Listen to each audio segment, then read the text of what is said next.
Hi, this is the 26th episode of the Bluegrass Blues podcast. I'm Amy. And I'm Jesse.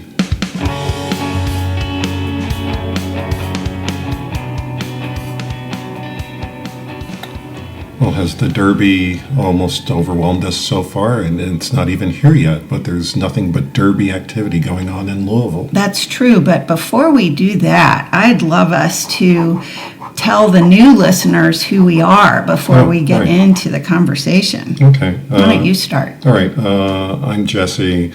I'm a retired journalist, and I've worked for newspapers all over the country.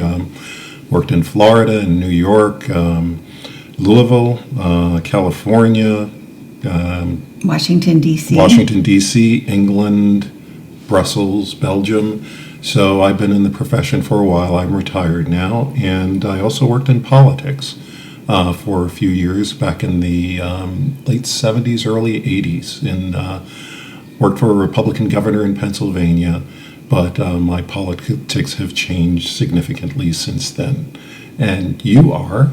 So I'm Amy, and I live in Louisville, and I am an economic inclusion expert in the country, and I've worked with the federal government, state governments, tribal entities, all the states in Puerto Rico to implement programs that build wealth for underserved populations with the goal of reducing the wealth gap, racial wealth gap, sexual wealth gap, etc.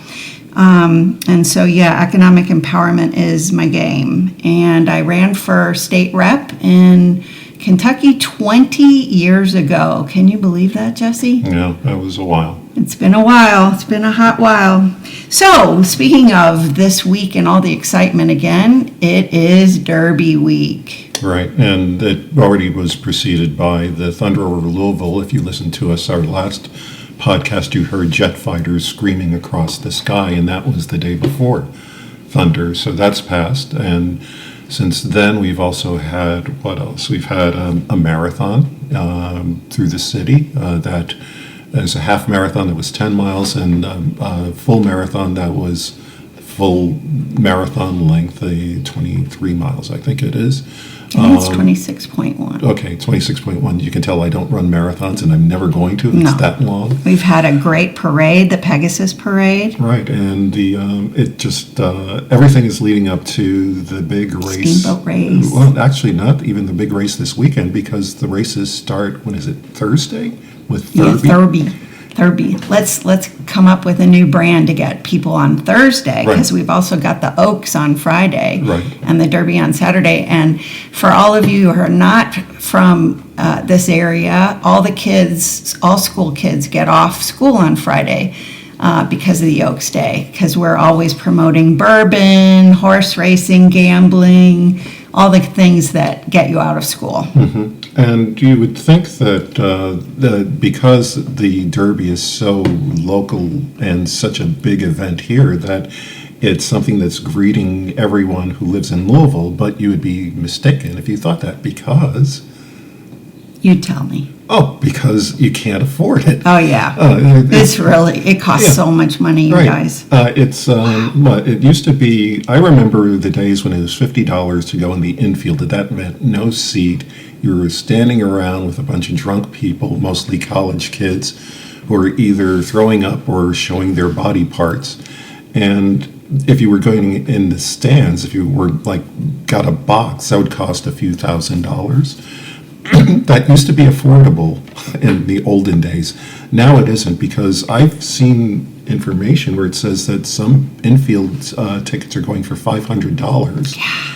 And I was going to go to the Derby. I was thinking about going not that many years ago, and I looked at the prices, and like I said, when I went back in the mid-2010s, I spent thousands of dollars for a box of seats, and last time I looked, that price had about tripled. Right. So I won't be going back anymore. But over the years, we've been to plenty of derbies, and I went 6 times in the infield, and the infield is a crazy madhouse.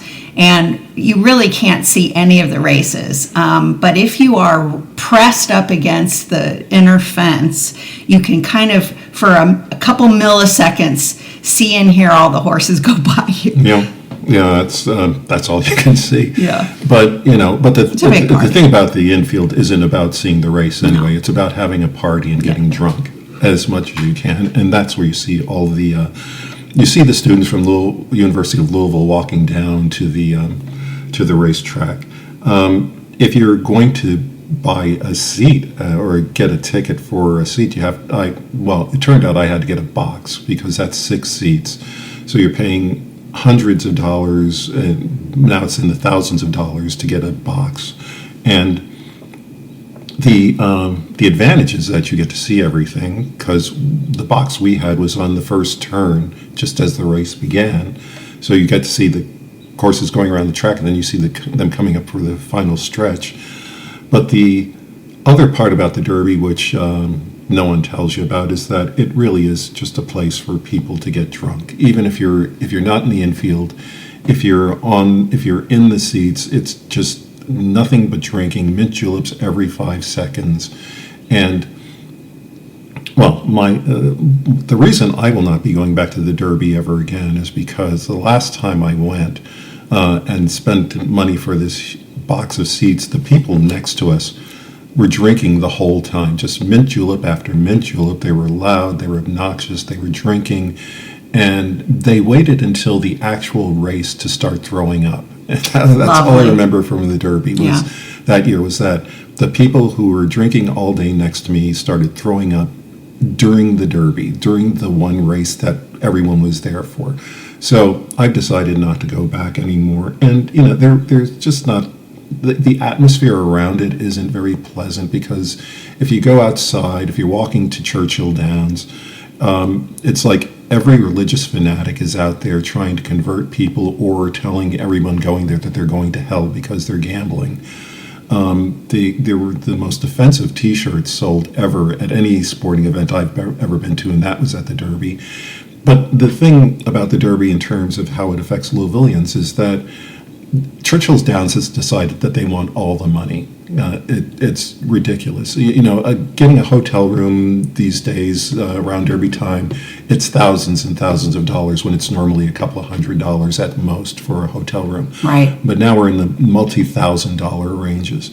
And it's just, Churchill Downs is now sort of, it almost seems like it's declared war on local businesses, because by moving the Derby to NBC, they had to change the time, or they made the time so that it was inconvenient for people who operate restaurants to operate restaurants. We know of restaurants around the Derby, around Churchill Downs, that actually close on Derby weekend because Churchill Downs has consolidated all the food in that facility. So also traffic, like not only can people not get to restaurants because of the change in timing and sort of the consolidation of providing food and beverage right at the track, but the traffic is crazy, and all kinds of exits and entrances on the interstate are closed.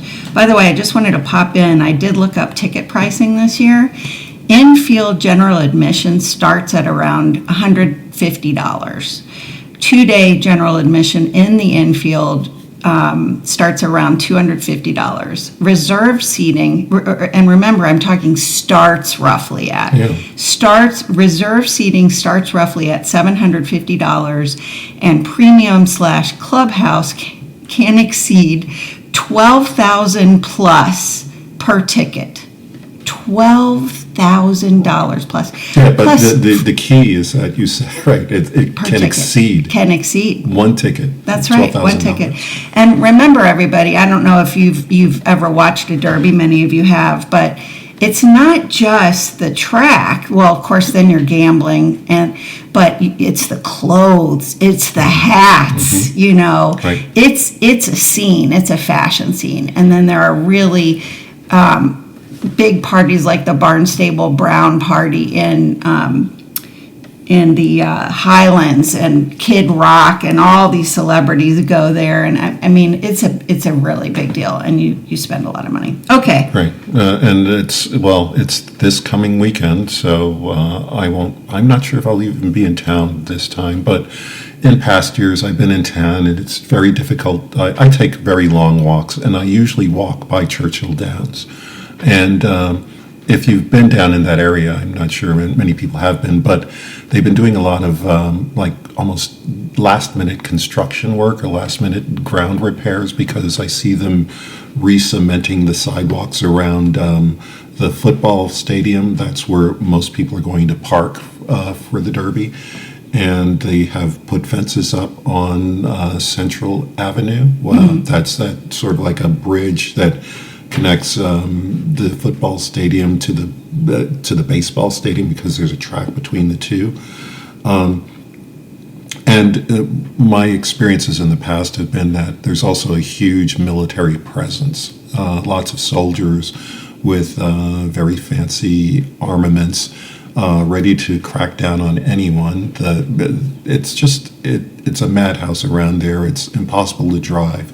And we live close by. Yeah, too, we're walking distance to Churchill Downs, so I'll be out of town. And I sure. probably will be out of town this week too. Hey, And, Jesse, I also wanted to say this Barnstable Brown party this year, Patti LaBelle, Chaka Khan, Louis Fonzi, and members of NSYNC and the Backstreet Boys are coming.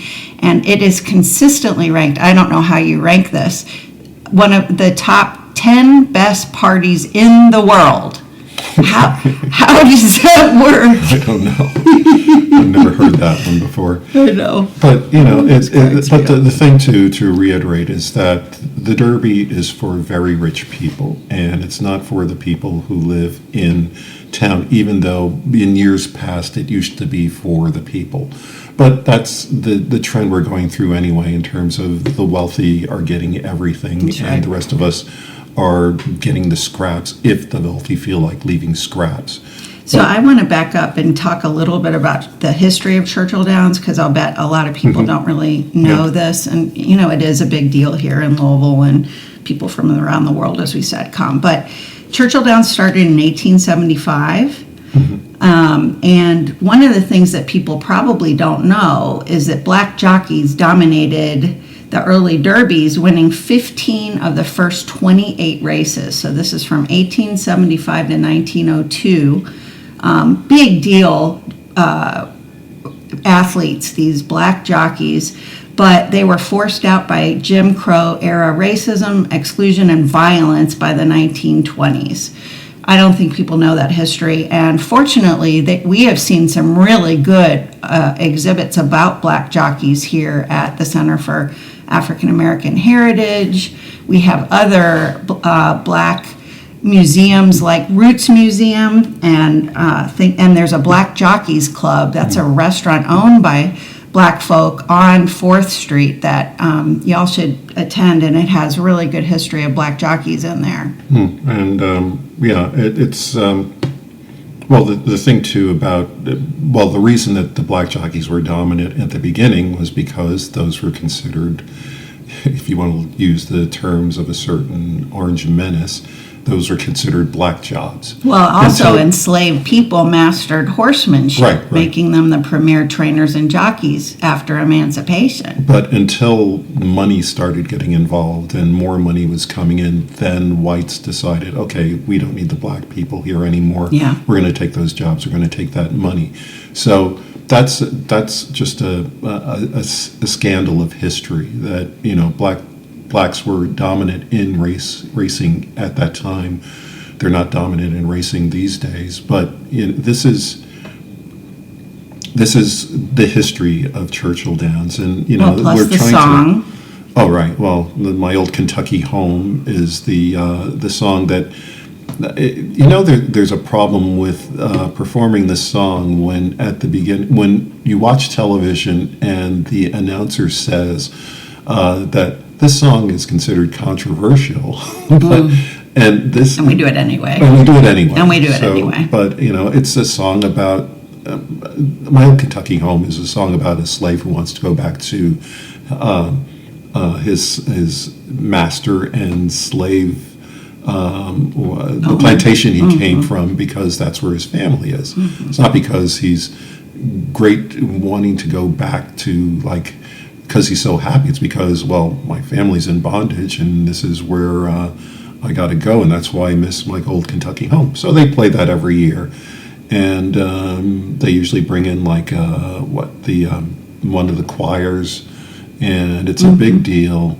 And we know And the band plays at the U of L. We saw, you remember when we were walking there, we saw the band practicing. Yeah. So it's the Derby has a lot of problems, both financially and racially, and we're going to do it again this year. But it'll be the thing is, Churchill Downs is dominant in a field where, horse racing is kind of dying in general. Churchill Downs, here's how horse racing is dying. Churchill Downs has bought the rights to the Preakness. It's like the intellectual rights and property of the Preakness, which is the second leg of the Triple Crown, the third leg being the Belmont Stakes in New York. So Churchill Downs now owns two of the biggest races in the world, but the racing industry itself is really having some hard times, because you have the scandal with horses dying. You're running 3-year-olds in these races, and if something happens, like if they trip or if they break a leg, they'll be exterminated right on the field, and that's happened in Derby history. And in 2023, the Derby had a spike in horse fatalities, with 12 horses dying at Churchill Downs. And so, of course, scrutiny starts and certain trainers are suspended or whatever. But then the next year, 15 horses died in 2024, prompting continued calls for stronger action. Jesse, wherever money's involved, the ethics fly out the door. Right, yeah. And by the way, I just want to say, as a parent and a mother, can you imagine treating 3-year-old babies the way that 3-year-old horses are treated? They are pushed beyond measure, and they're hit throughout the race and in training. And yeah, they're bred for speed, but I have actually been around these horses. My dad owned a couple race horses with some other people, and when they run, they are not happy. It is brutal. It is torture. The other thing I don't like about the Derby is that there is such an exploitation of immigrant labor. Think about all the people, mostly immigrants, mostly low wage, that are living on the backside of the track. Their housing is substandard. Their wages are substandard, and I can't stand the exploitation, both of the horses and of the immigrants. And then the other thing, as someone who has some family members with gambling addictions,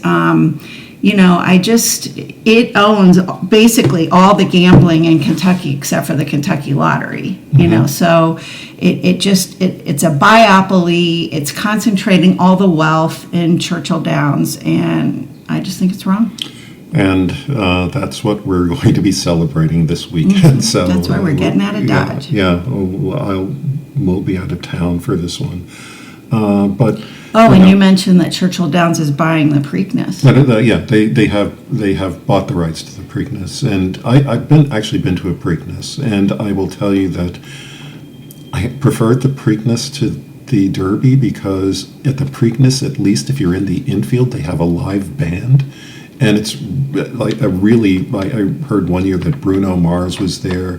I was there one year, and I don't remember the band, but I just do remember that they played a song, and my first thought was, I know this song. These guys must be famous. And then they played another one. It's like, oh, I know this song too. Never bothered to find out who it was, but the Preakness has a better setup. They have the infield has stage. They had 2 stages when I was there. They have they have a special party with some famous local celebrity there.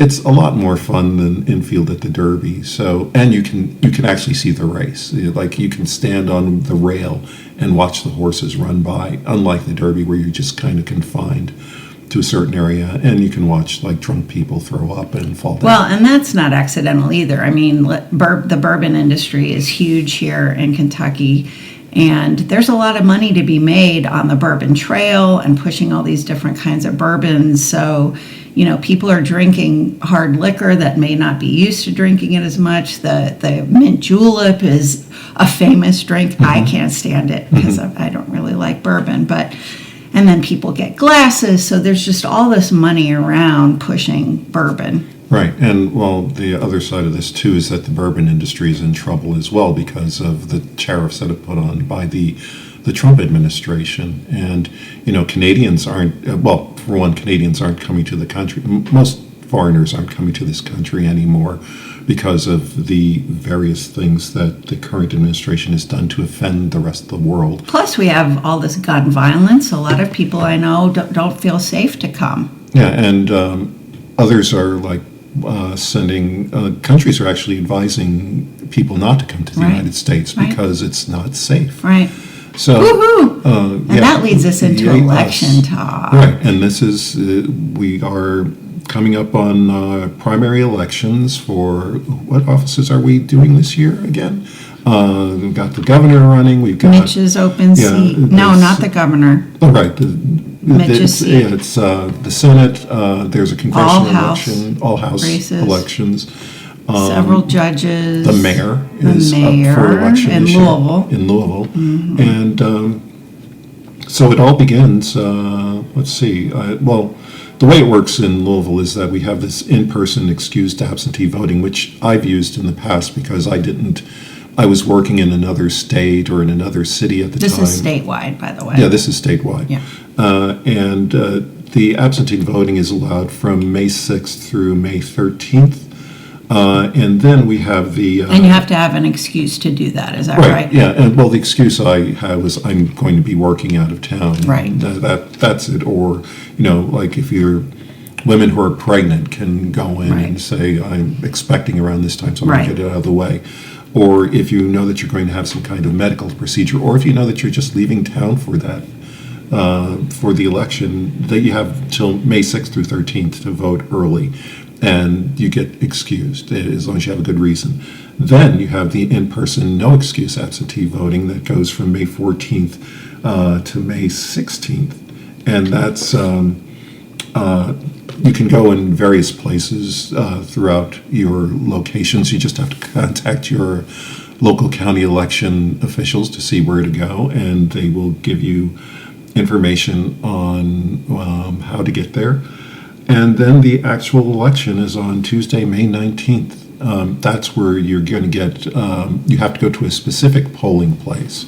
Whereas the early voting, you can go to various polling places, but on this day, you have to go to one specific site that you're, just go to your county elections office website, type in your address, and they'll give you the location where you have to go. Actually, a really good place, a universal place to know about for a lot of information is govote.ky.gov. It shows you your voter registration, your polling locations, sample ballots, again, where to vote. So govote.kentucky.gov. Oh, and by the way, know that on Election Day, polls are only open from 6 a.m. to 6 p.m. But if you're in line before the polls close, they will let you vote. Right. That's what they're supposed to do. That's the law. And, we're talking about coming in to vote. There's also the absentee ballots. You can just go to, I think it's on GoVote as well, and you can get your absentee ballot, but you have to do it 14 days before the election. So that's May 5th is your deadline for that. Right. And the other thing about the election day that you have to be aware of is just go vote. It's that simple. One of the things we've seen in the past, like in the last presidential election, it's about 40, maybe more than 40% of Kentuckians didn't vote in the last election. And, if anyone is out there and complaining about the way the government's running today and they didn't vote, you have no excuse. You have nothing to say because you had the chance to do something about this and you didn't. You failed in your responsibility. And I'm sounding kind of scoldish right now, but sometimes you have to start scolding because... Especially with what's happening around us every single day. Yeah, well, look at where we are now in Kentucky in particular. As we've noted many times, the state is dominated by Republicans. It's just, there are, if I remember the statistics right, I think... There are 18% 18% of the legislature is Democrats, 20 Democrats in the House, and that's out of 100 representatives, and 6 Democrats in the state Senate, that's out of 38. So Democrats have no voice. And if you're complaining about the fact that your hospital's closing or that your medical getting thrown off Medicaid, right, or just some basic stuff. Gas prices are over $4. It's you all can't get your Republicans. food stamps. Mm-hmm. These are all things that the Republicans have taken away from Kentucky voters, and Kentucky voters keep voting for Republicans. They keep putting them in office. And one of the reasons is that about 50% of uncontested races, Democrats don't even show up to give them a run. Well, you mean Democrats aren't on the ballot? Right. It's just one name, and it's usually like the one Republican right. name. So, how are you going to change anything if you? This goes back to let me jump in for this one. So 20 years ago, I started looking. I was living in the eastern part of Jefferson County, and I started looking at who my state legislators were, all Republicans for a long time. And I knew that people had voted for fairness earlier than that. I knew there were Democrats living out there. But I also found out that for 8 years, no one had run against, in this case, it was Bob DeWeese, who was a state representative. 8 years, no one had run against him. So first of all, how are you going to get a Democrat in office if you don't have one on the ballot to vote for? Okay, so I ran, and I really ran hard. I raised more money than he did. I made him stop going out all across the state to help fundraise for other Republicans because he had to fight. He had to show up and do the work in his district in a way that he hadn't had to do for almost 10 years. So, and although I didn't win, I ran a really good race. I was close at about, 40, it was like 48%, 46 to 48% of the vote. That's pretty good, given that you didn't even have a Democratic candidate for almost 10 years. And then the moral of the story is, despite the fact that I didn't win, now you have Democrats in those state rep houses. Karen Berg is in a solidly Republican district historically for state Senate. And so when we run, even if we don't win, it sets up another person to possibly win in a couple of years. So the fact that we don't have Democrats on every single ballot in the state is part of the problem. Yeah, and if you look at Atticus Scott, who's a local politician who's also very active in various community efforts throughout the Louisville area, she has this whole piece on the Substack that talks about how Democrats can win in Kentucky. And the first thing they have to do is run in every election, right, because that's what the problem here is. I'll quote her here. Yeah. She said, "You cannot win a race you refuse to run. When a Republican runs unopposed, voters have no choice. They get no debate, they get no contrast, and they get used to voting for the only name on the ballot, which trains an entire generation of voters to see Democratic absence as Democratic weakness, because it is." Now, and I want to add something that she wrote. Here's another thing that she wrote, and I think it gives context for this conversation. This is what she said to the Hardin County Democratic Women's Club. We are raising children in a state where 1 in 3 Kentuckians depends on Medicaid, and our legislature just voted to add copays and work requirements to that program. We are raising daughters under the strictest abortion ban in the country. We are raising sons in a state that just lowered the age to carry concealed weapons to 18. And we are raising black children in a state where a Republican supermajority is actively dismantling the school board of the largest school district in Kentucky because they hate black people and DEI. These are not abstract policy concerns, right?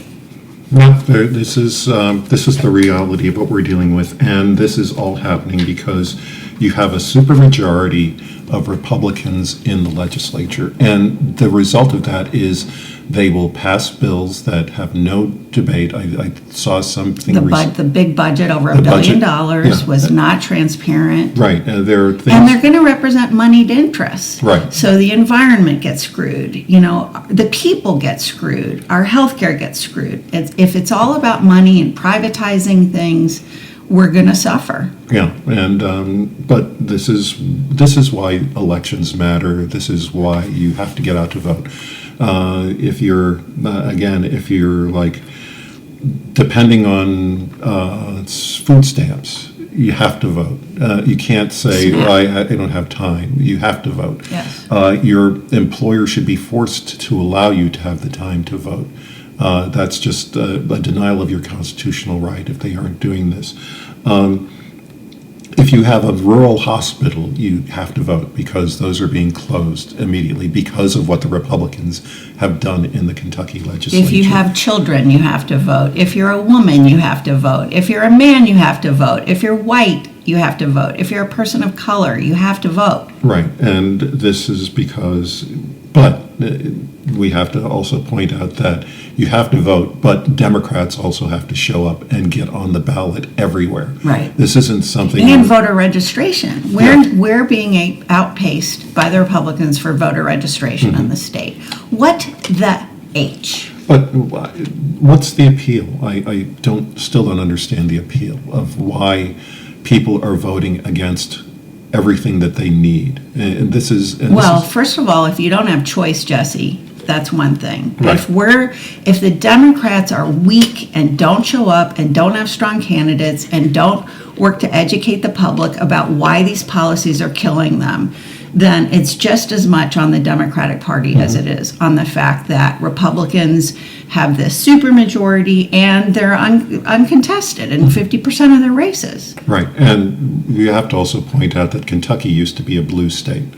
And the reason that it's not is because Republicans did these things. Like if there weren't Republicans on the ballots years ago, exactly, they forced people to get on the ballot, not to win, not necessarily to win, but just have this presence so that people see there's a choice here. Right. And there's no choice right now in this state because a lot of seats are just going uncontested to Republican candidates, and that's why you have a supermajority that defies just logic. It defies serving the people that it's supposed to serve because it's more interested in the money financial people, interest, and right?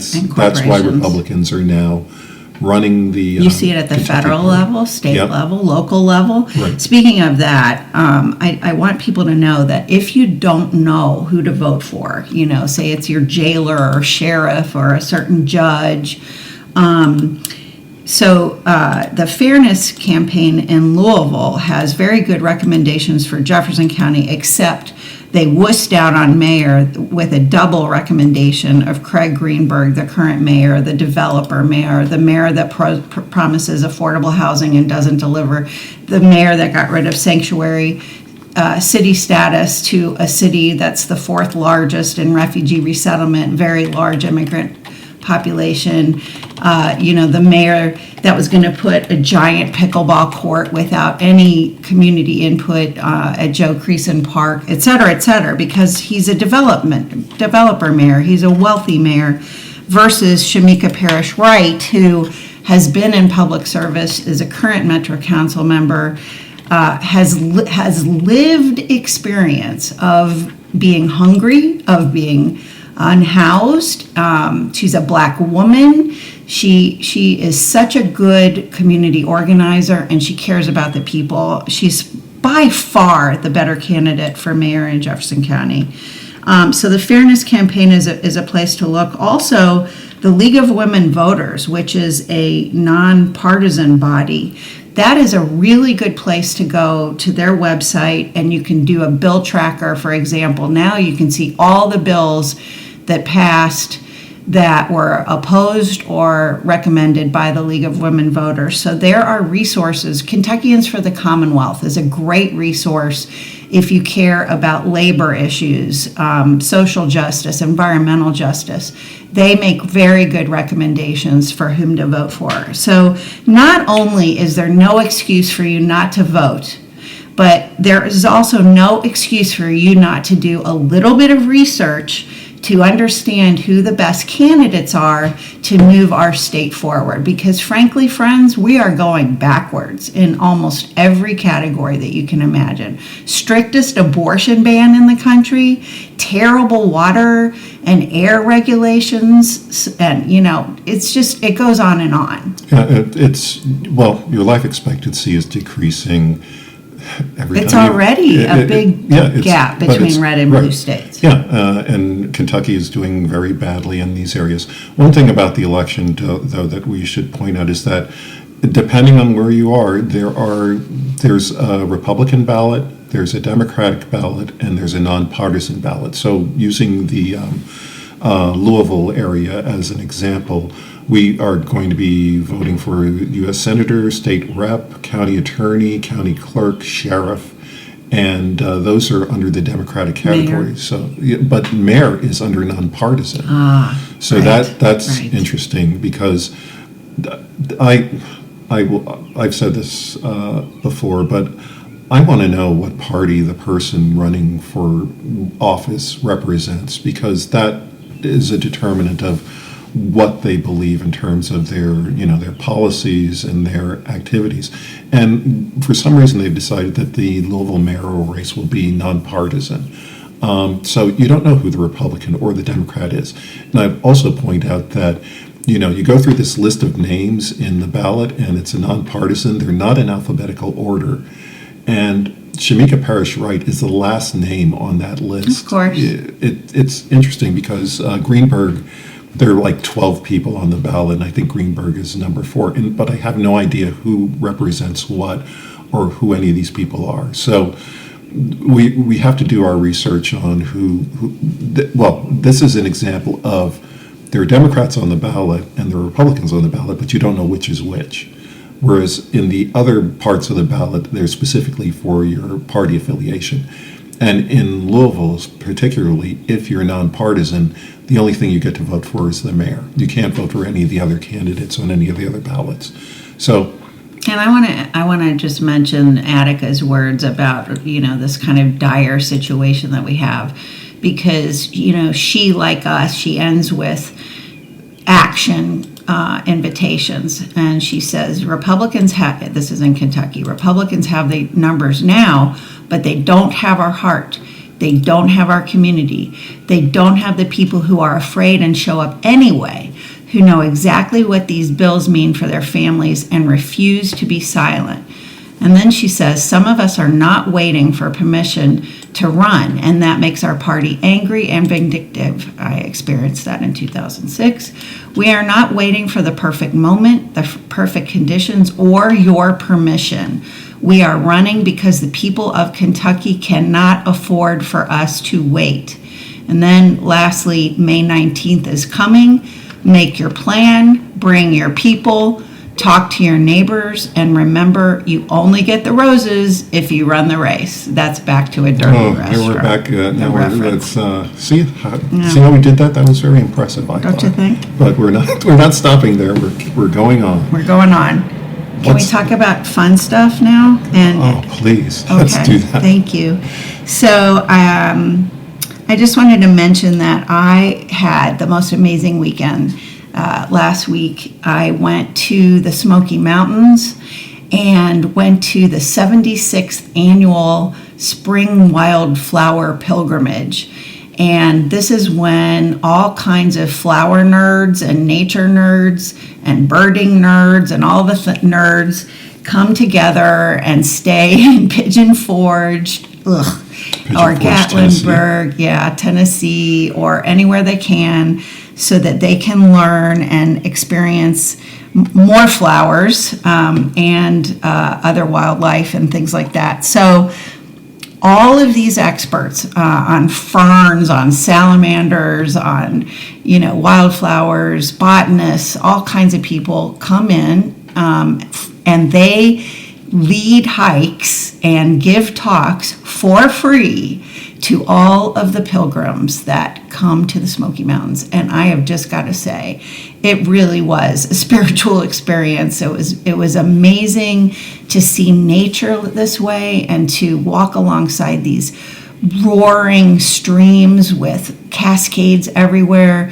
and to see all of these wildflowers. I think probably the best one I saw was the pink lady slipper, and there was like a whole bunch of them in one spot. And then, I saw lichens that glow in the dark under UV light. They gave us this little cheapy UV light flashlight, and I shined it on a tree.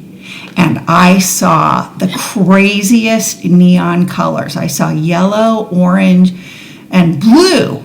And I'm 62 years old. I had no idea. All right, a few fun facts that I also didn't know. By the way, ferns were around 300 million years ago, and they covered the Earth's surface, okay? So there were tall ones and short ones. They were everywhere. And then as flowering plants, vascular plants, come around, they crowd them out, okay?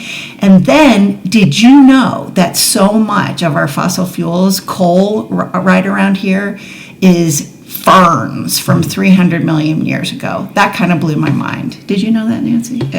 Who's Nancy? Did you know that, Jesse? Yeah.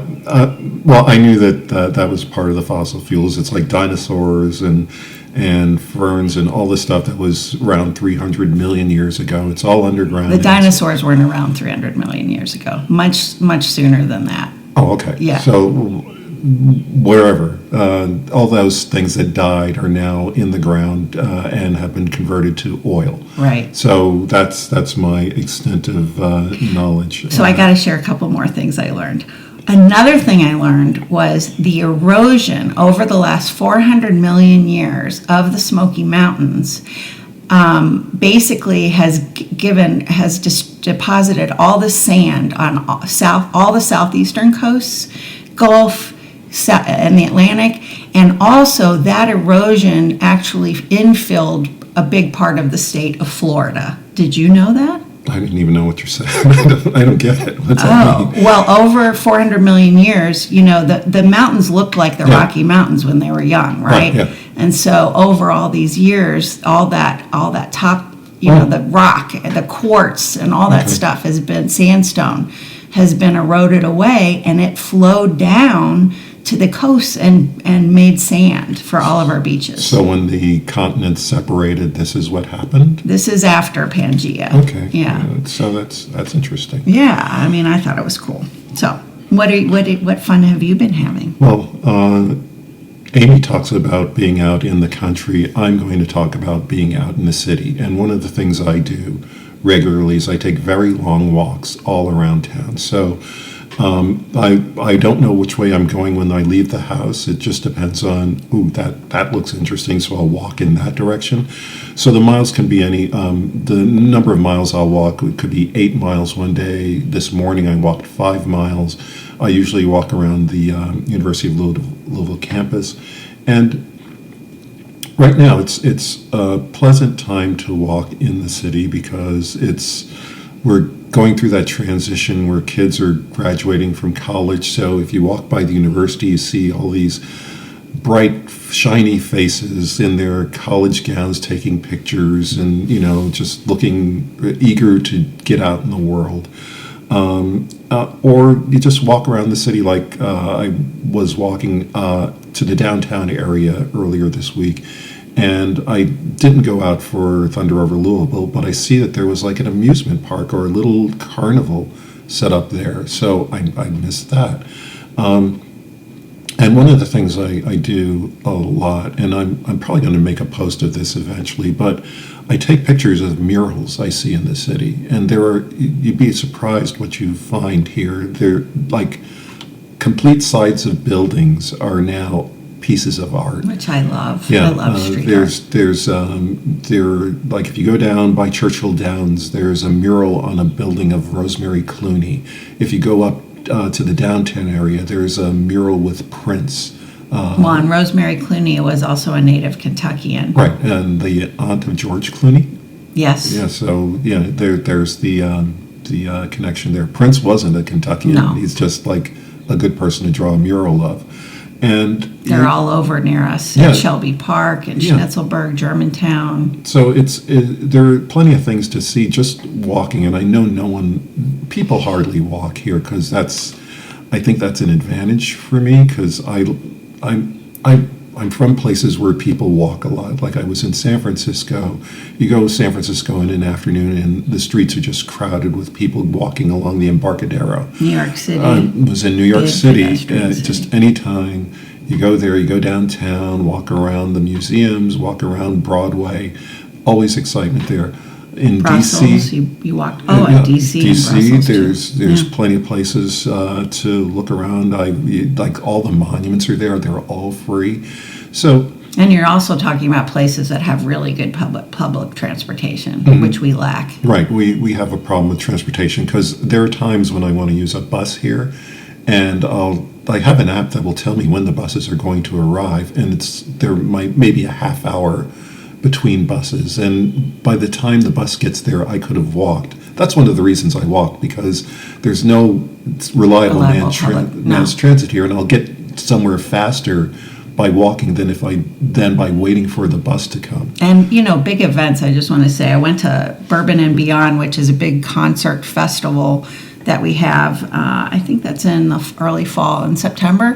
Yeah. And I looked up the bus route because I did not want to park. I did not want to deal with the traffic, and the bus never came. Yeah. And I tried a second day, which is the definition of insanity, doing the same thing over and over and expecting different results. And the bus just was really, really late, but then it didn't come to take me home, and we had to take an Uber. Right, and That's crazy. The thing too is that there's no reliable bus service from the airport. I always take mass transit whenever I go to any city. I don't rent a car because who wants to drive in a city? But every other place you can get on a train or get on a bus, and it'll take you to downtown, and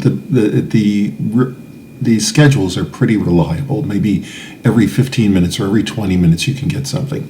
In Louisville, if you want to get a bus from the airport, it's an hour, at least an hour between buses, and this is every day. So just the quick question, why would anybody want to come here if it's so, if there's not enough facilities or enough transportation to get you to where you want to go? Like, yes, they will say use an Uber, but you look at historically, you look at this town, it used to have streetcars, it used to have a bigger bus system, but every year they keep cutting the services, and they keep cutting the services, which affect poor people more than rich people. Of course. And we're going back to that again. And the reason they're cutting the services is because of Republican budgets. Right. And this is, And money people, I mean, there's privilege in having money, right? So you have access to your own vehicle. Maybe you have multiple vehicles in your car, in your at your house, and then you have a house where you can park your cars. Right. And, All right, well, we turned fun into another complaint. So I'm going to segue to, I always try to lift up actions for us. And May Day, which is coming up this Friday, which is also Oaks Day, I believe. Is that right, Jesse? Yeah, Oaks is always the day before the Derby, and the Derby is on Saturday. Always the first Saturday of May for the Derby. And that's, by the way, we usually don't plant our summer gardens until Derby weekend, although because of climate change, it's moving up like at least 2 weeks. But and speaking of that, when we were in the Smokies, things, native plants had already bloomed. So the spring wildflower pilgrimage was late, and that's because of climate change, and they've moved it up 2 weeks. But I That digress. also happens in Washington because of the cherry blossoms. Exactly. Everything, all the things that you plan to see if you're scheduling based on the past, climate change has changed those kind of natural phenomena. So, probably the changing of leaves in the fall, or that's going to be later or whatever. The plantings, they are going to be later. Everything you're looking at, it's just, well, we're going through like this really weird weather now where there are tornado warnings or severe thunderstorm. We had a severe thunderstorm warning last night. Yeah. Probably going to have another. I was at tonight. choir practice. That was fun. Yeah. Just figuring out how people were going to drive home safely. Right. It was a mess. Right, and but this is climate change. But of course, this is another thing that's always controversial that the Republican legislature doesn't believe in. So going back to May Day, if you go to maydaystrong.org, you will find out about this very large protest, and it's basically "Workers over Billionaires" is the tagline. It's a national day of action for labor and community rights. So maydaystrong.org, and you could also text Solidarity, SOLIDARITY, to 58910 for updates. That's Solidarity to 58910, and you'll get updates about the May Day protest. Yeah, and one thing about May Day, it's not just something that happens in the United States. It's recognized worldwide as a day, International Workers' Day, and it's been a public holiday in lots of places. In the United States, it commemorates the riots that took place in the labor movement in the 19th century, and it's the thing that they're talking about this year is the economic blackout with no school, no work, no shopping. And these are things that we are concerned about now because the economy has changed significantly, and it's changed for the worst since a certain person has been president. It's just something we see now. We know that gas prices are up. We know that food prices are up. We know the cost of housing is getting more difficult. We know that AI is taking over jobs. And we know that medical concerns are falling apart. When the administration doesn't even know what 100% is, when they say that you're going to drop the price of a drug by 600%, and not only say that stupidly because that's impossible, but say it in a Senate hearing defending that statement, which Robert Kennedy did last week when they were talking about Elizabeth Warren asked Robert Kennedy, how can you drop drug prices 600%? And Kennedy said something stupid like, well, Donald Trump has his own form of math. And it's like, lovely. Yeah, his own form of math is wrong. If you drop something 100%, that means it's free. Right. It's free. You don't drop it 600% because that means they're going to pay you 5 times what you would have paid.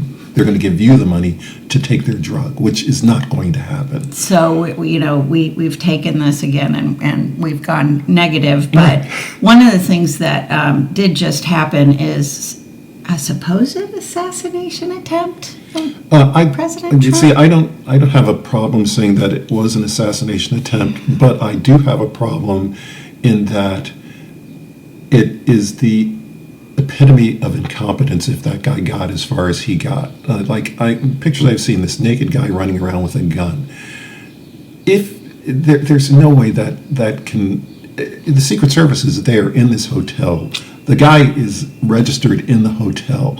They don't bother to check out the people who are in the hotel, and they're saying that it was an assassination attempt. Well, there were shots fired, as Carolyn Levitt said before the event, which makes it kind of questionable as to whether it was planned or not. That's why there are people raising questions about it. But it's just there's a major Secret Service incompetence, and the fact that they're using this as an excuse to build a ballroom, Right. there- And also there's no, distracting from the Epstein files. but there's no logical connection to this because, Oh, but the ballroom's going to make them safer because there's a bunker. yeah, but there are events. Presidents go to events that are not in the White House. There's no ballroom in Chicago if he goes to Chicago. There's no ballroom in Louisville if he's coming to Louisville. So that whole argument that you need to build a ballroom in $500 Washington, million D.C. for ballroom. a ridiculous amount of money for something that it's all bullshit. It It's is. just bullshit. And, This is a problem, Jesse, in so many ways. I mean, again, it reinforces this, you don't know what to believe, right? Well, that's the thing Like about I this talked administration. to a family member of mine very recently, Mm-hmm. and all he could do is just rail on the violence, particularly against the president, who this person told me, of course, you don't think he's a fascist, and I can't stand the violence. And then he started, talking about all the Muslims in the world and being so fearful about all the Muslims Well, in the world. let's talk about the violence. Okay, so this guy has a gun. Do you know that and we discussed this earlier, but in Louisville, the 18. legislature passed a law that will let 18-year-olds carry guns. Now, Conceal carry, 18-year-olds can't buy alcohol. right? They You can't get abortions. can't get abortions, can't do anything that a responsible person can do, but you're going to let them have a gun? Yeah. Does that make sense? Right. And again, the answer to this quote-unquote assassination attempt is make stronger gun laws. Like people who are mentally deficient, don't let them have guns. If they have a record, take their But guns Trump away. turned it all around and Yeah. made it all about how great he is. Right, and that's why he needs a ballroom. Yeah. That makes no sense. But okay, we're going to build a ballroom for hundreds of millions of dollars, but we're going to take away food from babies. Yeah. That's And healthcare. yeah. So it's all And clean water and Okay. clean air and the boundary waters and other places that people go to like breathe. yeah. So again, But I you did it I again. did it again. I Gee took us down. whiz. I'm sorry, people. I just okay. So everybody, go take a walk. Yeah, go take a walk. Look at the It's sunny wildflowers. out now. Look at the flowers. It's spring. If you have allergies, Hug your loved ones. yeah, go to like your kids' baseball games. I went to my grandson's t-ball game this weekend. It's interesting to watch little kids like learn a sport, Oh, and so fun. but those kinds of things are the diversions from not the diversions, but those are the things that are important. Yes. Staying present in the moment Staying present in the and being moment of service and being aware of who and your being who educated your and leaders are. voting. Yeah, right. So these are the things you have to do. Another reminder: the primary itself is on May 19th. Show up Yeah, and Democrats better be on all the ballots in every place if they want to win. And in the future yeah, well, because it's too late now for this election. right. Well, no, we have an election in the fall. This Yeah, is but- the primary. Yeah, but you have to Oh, file. yeah, you have to file in January. Right. Yeah. No, yeah. too late for this year. Yeah, but just keep remembering that if there's an empty, for all the people out there who have thought about running for office, this is the time to do it. Yeah, If it's you- really a rewarding experience. It's fascinating. You meet some of the best people across the state that you have friendships with for the rest of your life. And it leads to other things. It can lead to other things professionally. It can lead to other things from a service volunteer standpoint. You might run again and win. Other people will run again and possibly win. It's really a win-win-win. Right, and you don't have to be the candidate yourself. You can support someone, like Right. work for that campaign. Right.